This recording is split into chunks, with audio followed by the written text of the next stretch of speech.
My grandfather, blessed memory, was a great Torah sage, and I know I've spoken about him many times. And I want to share an idea that I witnessed personally, but I think it's a powerful idea that could change our lives. It's an idea that could alter our relationship with God. And the reason why I can say this with confidence is because what I'm going to share with you, and I've shared it in the past, but it's still important to reiterate. It's something that I saw myself. It's something that I think changed my life. And I think that the insight that it contains is a complete reimagination of what it means to have a spiritual connection with God. My grandfather was 90 years old when he passed. And some of my strongest memories come from what happened before he passed, at the last days of his life. He was very sick, and he was ill, and he was in tremendous pain, but he wasn't hospitalized. He was home. And the problem was that the whole night he was suffering. And to move was very difficult for him. So what they used to do is, instead of putting all the responsibility on my grandmother, they asked a different one of the grandchildren to spend the night with my grandfather each night. And thus there was one night that I got the privilege to spend an entire night tending to my grandfather. Again, he's 90 years old. He's a great sage. I'm 18 at the time. And in the morning, there's the prayer service, and they would have a minyan that have a prayer service in his house every morning. And I was there from 11 o'clock at night until 7 in the morning. Anyhow, something happened. It changed my life. What happened in the middle of the night? At 3 a.m., my grandfather wakes up. And the problem is I know he needs to sleep, and he's up. So what do? So I say to him, Saba, grandfather, it's 3 in the morning. Go back to sleep. He's like, well, is it time to daven yet? It's time to pray yet. And he says to me, I said to him, no, it's not time to pray. It's time to sleep. Prayer starts at 7:30. So he goes back to sleep, and a half hour later, he wakes up again and asks me the same question. It's time to pray.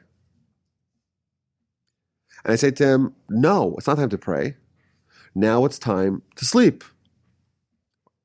At 4 o'clock, he wakes up, and with eagerness that I couldn't overwhelm, he says, I'm getting up and getting ready to pray. Remember, mind you, prayer doesn't start for 3.5 hours. So he gets up, and I was taking care of him. So we had to get him dressed and, wash his hands and all that. It took me a half hour to get him ready. But he finally got ready. And, because he was a rabbi, he was like a real rabbi.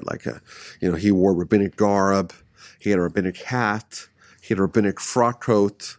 He had a nice rabbinic beard. Mine's kind of like a little dusting. Rod's a little closer. Rod's got more of a beard. It was a nice rabbinic beard. But he was 90 years old, one of the most famous rabbis in the whole country, in Israel. And he gets dressed and ready. And I cannot forget this image. The image is, he is sitting in his small little foyer, his small little vestibule. It's like the size of this table. It's tiny. And he's sitting there waiting for prayer to start. And the only thing that I could evoke in my mind is the day before the trip to the amusement park. The day before the trip to the amusement park, what happens? All the kids are so giddy, they're so excited, they can't sleep. Sometimes when I used to lead the services in shul on Yom Kippur, they start at 6 a.m. So how do you wake up at 6 a.m.? You have to have an alarm clock. Well, who has an alarm clock? Everyone has their phone. Problem is you don't use your phone on Yom Kippur. Because it's like Shabbos, we don't use any electronics. So how do you wake up? It's a problem. So what I used to do, and what happens? Because if you're the leader of the service of Yom Kippur, you can't sleep in. Oh no, because you're the one who's leading it. No one else is leading it. There's no backup plan. You have to be there. If you miss it, it's a disaster. So I remember I would wake up like at 3, at 4. I was like so nervous. I was like half sleeping with one eye open to make sure I don't miss it. My grandfather is 90 years old, and it's a regular Tuesday. It's a regular prayer service. We pray every morning. And he cannot sleep with anticipation, with excitement.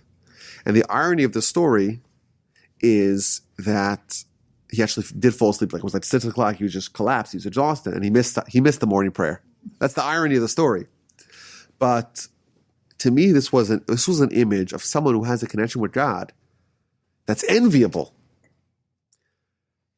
There's a concept called, we know that there's 3 daily prayers. Shachris is the morning prayer, Mincha is the afternoon prayer, and Ma'ariv is the evening prayer. And this corresponds to the 3 daily sacrifices in the temple. Alternatively, it corresponds to Abraham, Isaac, and Jacob. And there's special times. The morning prayer is in the morning, and the afternoon prayer is from midday till dusk, and the evening prayer is from dusk throughout the night. So they invented in America a new thing called Mincha Ma'ariv, which is afternoon and evening prayer. Basically, it's you can kill 2 birds with 1 stone. What you do is you do the afternoon prayer the very last time that you could do it, all the way when it's dusk time, and you do the evening prayer immediately afterwards, and that way you could kill 2 birds with 1 stone. That was the idea. And that's the attitude that we have with prayer. My grandfather is like anticipating. He's excited. He's eager. He's looking forward to it. And ironically, or incidentally, he would never pray the morning prayer late afternoon. He would do the morning prayer right away in the morning, the afternoon prayer at the first available time, and the evening prayer at the first available time. And he said from his teacher that prayer is like the meals of the day. You have breakfast, lunch, and dinner. No one says, hey, oh gosh, I got to eat lunch. Oh man, what a hassle. Oh, I have to eat dinner. Also, let's just do lunch and dinner together. Let's just make one big meal. Right? Well, brunch is just one meal. This is like, let's have lunch and then right away let's have dinner. No one does that because you eat, you're full, and then you get hungrier, and then you eat again. That's the way we work. Prayer is like that as well. Prayer is filling up your spiritual belly, so to speak. You didn't speak to God in 12 hours. You're hungry. You have to break the fast. You got to talk to God.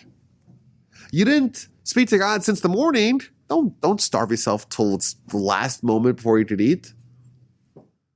Eat your spiritual fill in the afternoon. Eat your spiritual fill in the evening. That's the way he was. And I think that prayer is the most immediate connection that we could have with God. We talk about Torah. Torah binds a person to God, and we're still going to spend a lot of weeks and months talking about it, about what Torah is, what it's comprised of. We started talking about last week we spoke about the various components of Torah, and Torah is all the names of God, and Torah preceded the world, and all the kind of these weighty insights about Torah. But the way a person can have the most immediate instant connection with God is with prayer.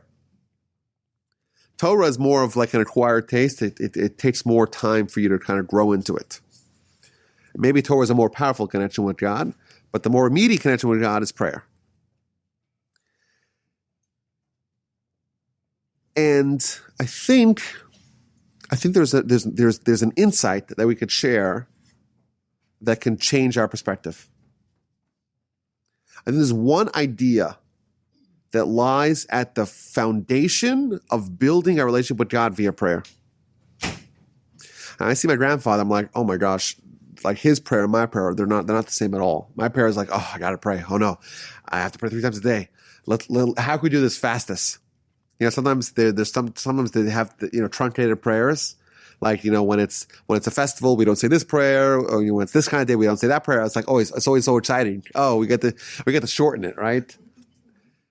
And I see my grandfather, and he's like as excited to pray as I've ever seen anyone to do anything. And how do we bridge that gap? How do we make prayer from being maybe something that we have to do because we're trained to do it, something that becomes a habit, something that becomes a ritual, something that we have to go to synagogue or shul or go to some sort of facility, a venue that we pray in? How do we transform that to being like the most exciting part of your day? I want to share with you my idea. I have an idea. And I think it's a controversial idea, but I think it's true.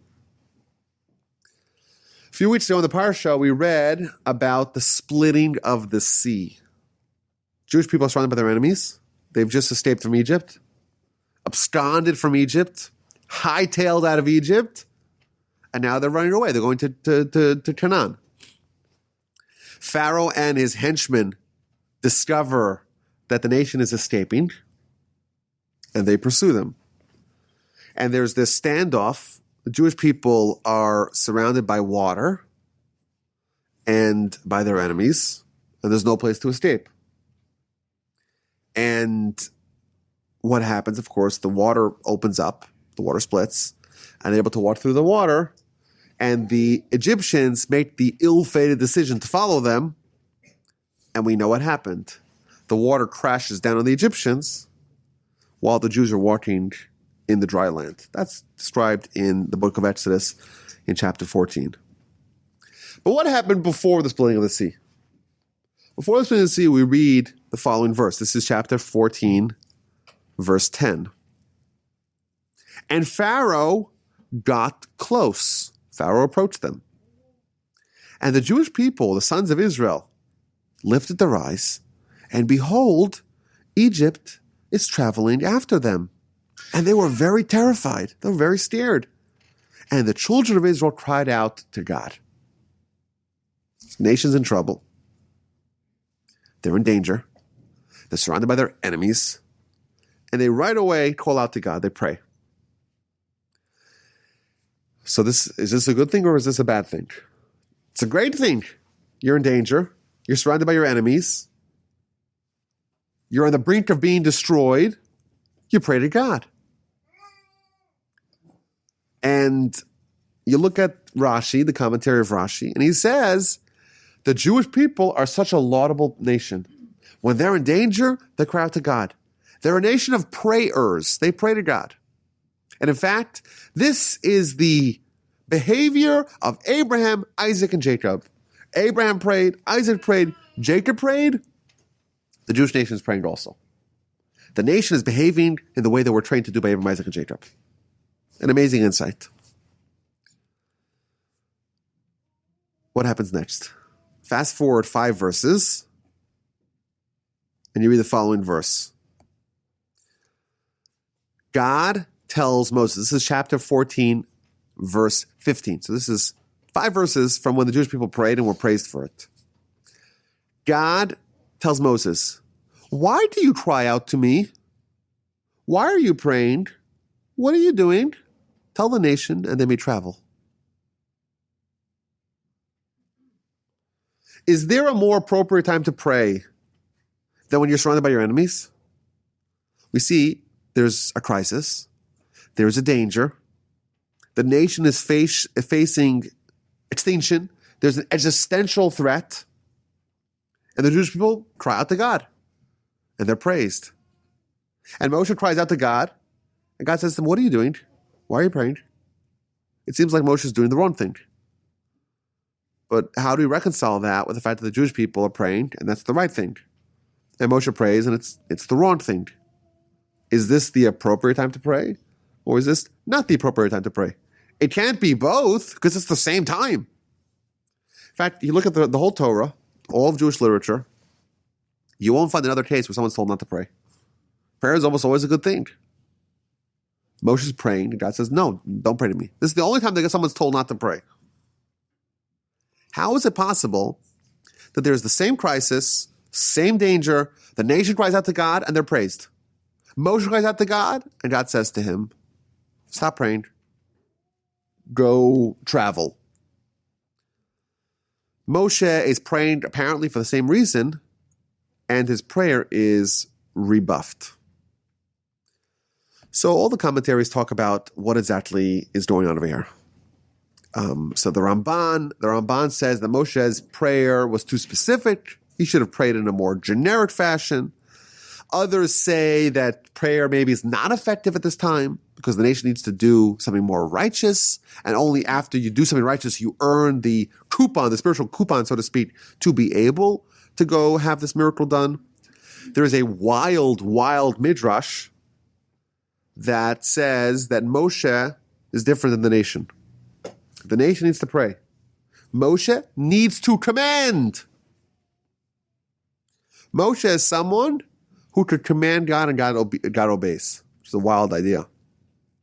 Moshe is on the spiritual level that he doesn't need to ask. He needs to say. Whatever Moshe says, God will oblige. But everyone's wrestling with this question, why is God telling Moshe not to pray? Nation's in danger, and he says, don't pray? Is there a more appropriate time to pray? So you look at Rashi. Rashi says something very fascinating, very deep. Rashi says that there's two kinds of prayer. He calls one of them the long prayer, and one of them is a short prayer. The nation's in danger, and the nation cries out to God. They pray. They pray a short prayer. Moshe is praying also. He's also crying out to God. But he's praying the long prayer. And this time does not call for long prayers, it calls for short prayers. That's what Rashi says. What does it mean, a long prayer versus a short prayer? What's the difference between this type of prayer and that type of prayer? So here's the insight. When we pray, there's two reasons why we could pray. You know, I look at the Jewish calendar, and it says, okay, prayer starts at 8 o'clock. And the afternoon prayer starts at 6 o'clock. And the evening prayer starts at 9 o'clock. And then on Shabbos is this time, and that time, and that time. There's a fixed schedule of prayer. If prayer was about getting what you wanted, then only when you wanted something would you pray. You look at the calendar, there's prayer every day. Why is there prayer every day? It must mean there's a kind of prayer that has nothing to do with getting something that you want, because you don't necessarily want anything. There is prayer that is all about deepening your connection with God. We call that a long prayer. We call that a scheduled prayer. We call that a formal prayer. We call that a prayer that has a fixed text. That's the long prayer. There's a different kind of prayer. There's a short prayer. A short prayer is not going to appear on the calendar. You're not going to find out what time it is to go to the short prayer. It's not even every day.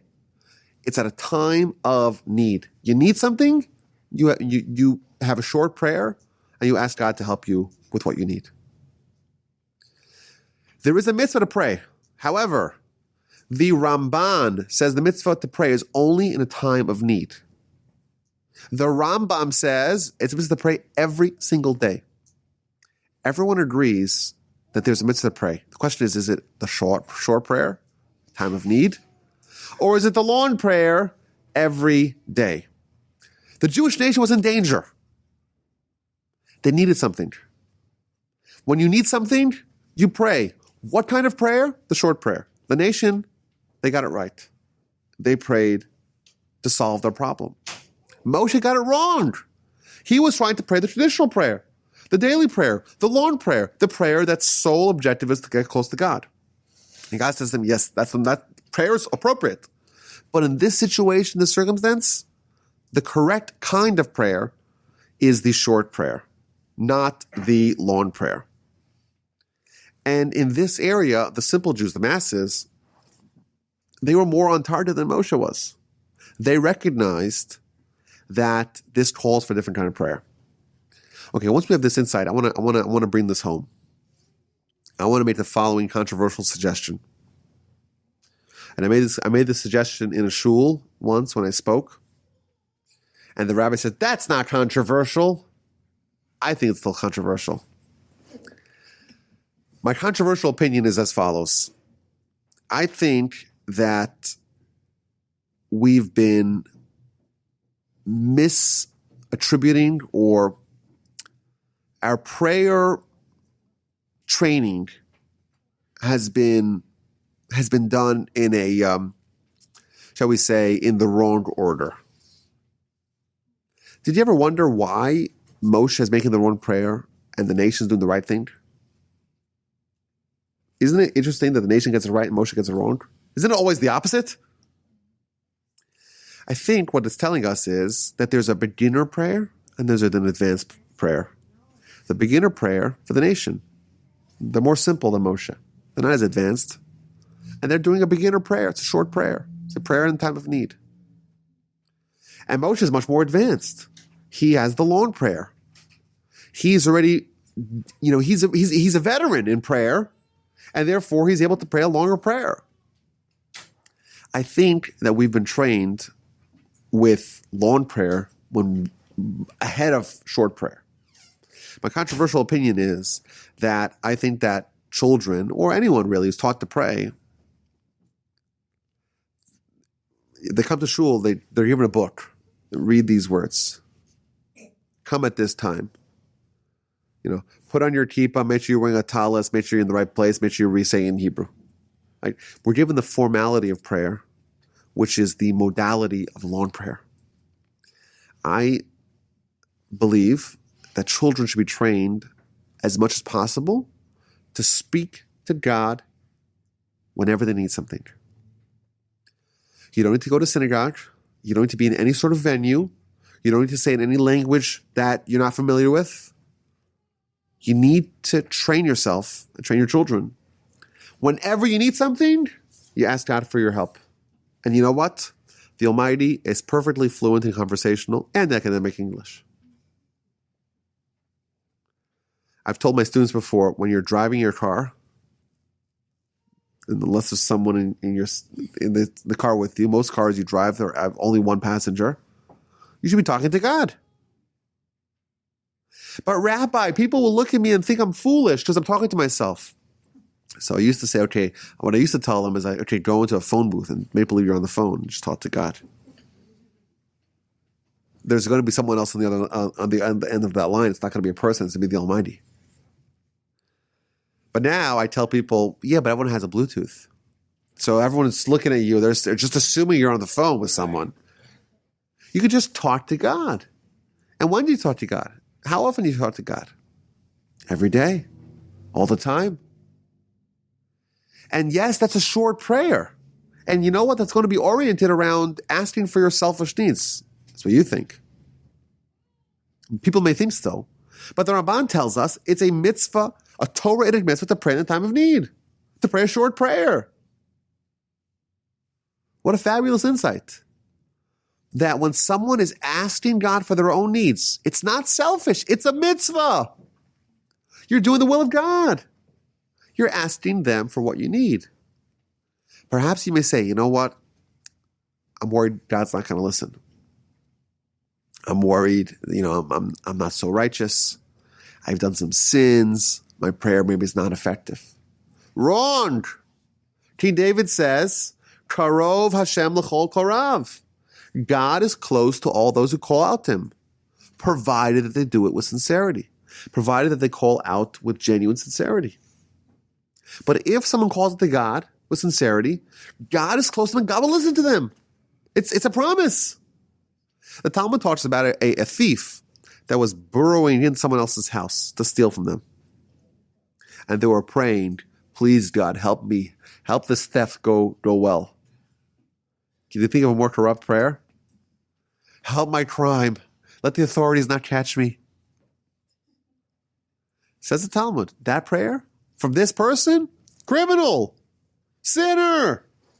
That's an effective prayer. If you genuinely call to God, no matter who you are, no matter what you are, your prayer is effective. We have a direct line to the president. But not just a president that doesn't have any term limits. There's no checks and balances. There's no judiciary. There's no Congress that you have to answer to. an absolute monarch. We have a direct line to the Almighty. And while I'm not suggesting that we should neglect all the other things that we need to do to advance the agenda of our life, but we should not ignore the red telephone. Don't ignore the ability that you have to lobby God. And in fact, we believe that the Almighty is going to deliberately cause you challenges in your life. Not because He wants to make you miserable, not because He wants to make you suffer, quite the contrary, because He wants you to develop a connection with Him. And you're going to face conflict, you're going to face challenges in your life, and the reason for that is so that you ask God to help navigate that conflict, to navigate that dilemma, navigate that challenge. It's not like the prayer is there to resolve your difficult situation. It's the opposite. The difficult situation is there so that you pray. So the Talmud says. It's a wild insight. It's more than just, we have this amazing ability to pray and that's going to help us in our challenges. No, the only reason why we have challenges is so that we do pray. It's an amazing insight, the Talmud says. It's almost like the idea that we've shared in the past. The only reason why we get hungry and need food is because we should make a blessing on it. It's not like, hey, I need food. Everyone needs food. I don't want to forget about God. Let me give a blessing to it as well. It's the opposite. The only reason why the Almighty designed us that we do need food, it's only because He wants us to have the opportunity to connect to Him when we eat. And therefore, He makes us hungry. If we were never hungry, we would never make blessings before we eat because we wouldn't eat. That's a very powerful idea. That the difficulties in our life, the challenges, everything that we have in our life is going to be oriented and manipulated and orchestrated in a way that's going to give us opportunities to connect to God. And my radical proposal, or my controversial opinion, is that there's too much emphasis on the long prayer and not sufficient emphasis on the short prayer. Yes, ideally, we should be like Moses, not thinking about what we could gain out of it, not thinking about what's in it for us, not thinking about selfish needs. And maybe there's an advanced level that we have there. But the baseline, the beginner, the way we start our connection with God via prayer in my opinion, has to be via the short prayer. You need something, you want it. And don't wait till you need something big. I need a house, I need a car, I need a job. Everything that you do, you need the Almighty's help. Your heart's beating because the Almighty says to beat 89,000 times a day. Unless you have a rapid heart rate, it might be a little more or a little bit less. If your resting heart rate is maybe 40, it's really healthy. Or if it's 60, it's kind of normal. I think I have a high heartbeat. I think I'm just too excited. I'm pulsating with excitement. Maybe I'm eating too much salty foods. I don't know. One of the things. But we believe is that our world doesn't just continue to exist unless God turns off the spigot. God is continually infusing the world with vitality. Every second, the Almighty is involved with us in our lives, keeping us alive, keeping us active and vibrant, making sure that things are okay, protecting us, giving us sustenance and goodness in every area of our lives. Every moment is time for prayer. What kind of prayer? The altruistic prayer of Moshe? Maybe we'll get there. But I think the way to connect us to prayer, it has to be initially with a focus of what's in it for you. If you're going to take a test, you're worried how are you going to do in that test?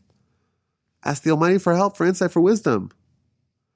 Every time I'm stopped by a cop, I'm always praying the whole time. It's great. If the Almighty ever wants me to pray, just those lights on behind me, and suddenly, whoa, where did this guy come from?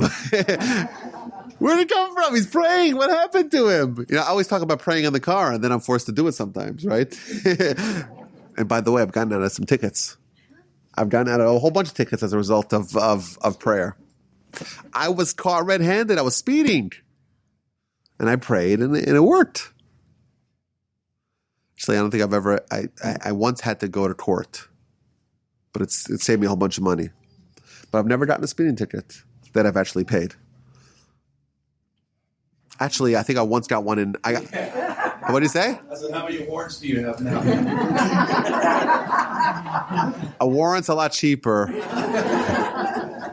No. So I did once get in Virginia. Apparently, Virginia is the worst state for speeding, because like they're on every corner there's a cop, and I was driving all the way from Houston to New York, so I got caught and I was going 79 in a 60-mile-an-hour zone, and apparently if it was like 80, they would have like confiscated the car. So I guess the Almighty did protect me.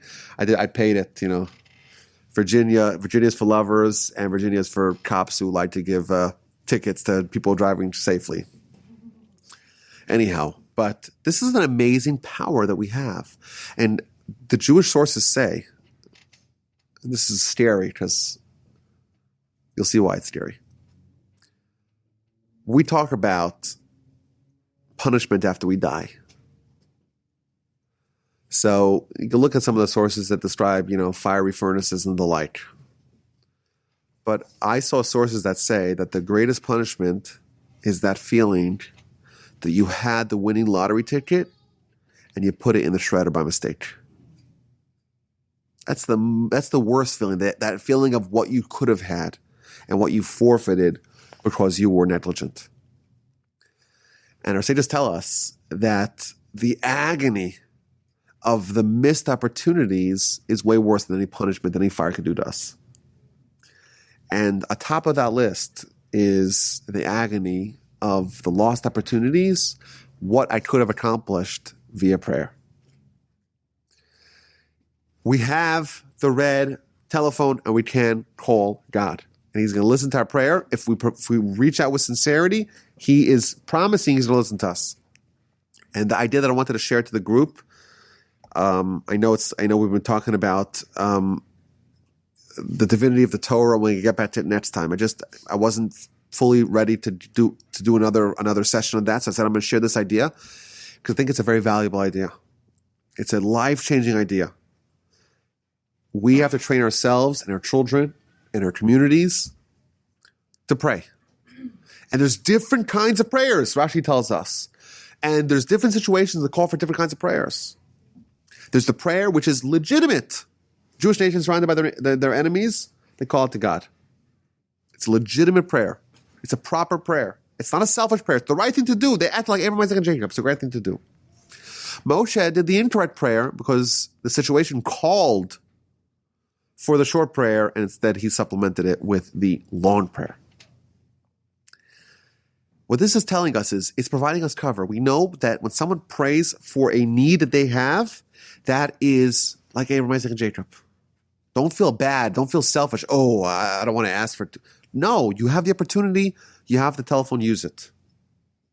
And I think if we focus on that, every time we have a conflict in life, every time we have a difficult phone call to make, every time we have a challenge with our coworkers, with our bosses, with our spouses, with our children, with the cop behind us, whatever it is, any difficult situation we have the Almighty. And we can reach out to the Almighty and offload some of our angst to Him with prayer. And I think that is going to actually foster a close relationship between man and God, between human and God. And I look at my grandfather and I look at the prayer that he had and the deep connection that he had with it. And I want to speculate at least, that the reason why I don't have the same connection, maybe because, I'll grow into it, hopefully. I don't know, maybe. I'm not as righteous. But I think part of it is that prayer was always presented to me as some sort of formal thing. And yes, there is the formal aspect of prayer. There is the long prayer. But we cannot forget about the basic, rudimentary prayer, the prayer of the short prayer, the prayer of a time of need, and that doesn't have to be a big need. It doesn't have to be a life-threatening crisis. We need stuff every day. Every day we have an opportunity to pray to God. And I think if we do that, it's a much more natural way to get started. To get started with our connection. This is the most immediate connection we have with God. It's one of the 3 pillars of our spiritual life is prayer, along with Torah and good deeds. And it's something we cannot ignore in our spiritual development. And the way I think we should approach it is starting off by saying, what do I need today? What do I need this hour? And let me just speak to the Almighty. In what language? I don't know Hebrew so well. It doesn't matter. The Almighty is proficient in all the languages that you know, and then some. We don't just pray in our head. We don't just think about prayer. We have to speak it out. We don't have to feel weird. Do it when no one else is watching, but pray. Pray short prayers, and that, I'm convinced, will deepen your relationship, our relationship with God, and will put us on this track of making prayer something exciting, something that we look forward to each day, and something that really is, we're never alone. We always have the Almighty with us, and He's always helping us at every step of our life. That was the day I wanted to share. Please, God, next time, it's not going to be next week. It'll probably be the week or afterwards or the week following that. We're going to get back to the 8th principle of the divinity of the Torah that we talked about in previous weeks. There's some cool stuff that I saw. I'm adding it to my document, but it wasn't ready. I don't want to come to you guys anything half-baked. Do you want half-baked? You don't want half-baked, right? You want fully baked. So we're going to fully bake it over the next couple of weeks, and I will be in touch as to when exactly we'll do it. Again, thank you all for your friendship and your support and being here for us week after week, and for supporting our campaign. Again, it's a total pleasure to have y'all as friends, and as again, it means so much to me to know that I have these, we go to Humble, Texas, and all these friends, and we study Torah together, and we wrestle with these deep questions week after week and year after year, and I hope we can do it for many years to come. And again, thank you for being our partners and our friends and our supporters, and here's to another great year in 2020. Okay, is there any questions, comments? I'm thinking a good analogy for the prayers in a time of need, because a lot of people worry that they don't want to bother God. Yeah. They're always asking for something.